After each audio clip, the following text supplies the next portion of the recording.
Bonjour et bienvenue sur MPC Lycée.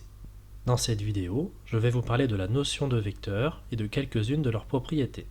Commençons par quelques définitions. À toute translation qui transforme un point A en un point B, on associe le vecteur AB, noté AB avec une flèche au-dessus. Un vecteur est donc un segment orienté. La translation qui transforme un point A en lui-même donne le vecteur AA. Ce genre de vecteur est appelé vecteur nul et est noté 0 avec une flèche au-dessus.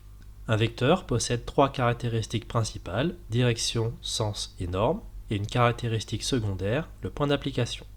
La direction d'un vecteur peut être horizontale, verticale, parallèle à une droite, perpendiculaire à une droite, tangent à une courbe, etc. Le sens d'un vecteur peut être vers la gauche, vers la droite, vers le haut, vers le bas, d'un point vers un autre, etc. La norme d'un vecteur correspond à la longueur du segment correspondant et on la note vecteur AB entre des doubles barres. Le point d'application d'un vecteur correspond à son point de départ. Le vecteur nul n'a pas de direction ni de sens. La norme d'un vecteur sera toujours positive. En physique-chimie, le point d'application d'un vecteur est une caractéristique principale. Deux vecteurs sont égaux s'ils ont même direction, même sens et même norme. Les vecteurs AB et CD sont égaux si et seulement si ABCD est un parallélogramme éventuellement aplati. La translation de vecteur U qui transforme A en B et C en D donne trois vecteurs égaux, U, AB et CD.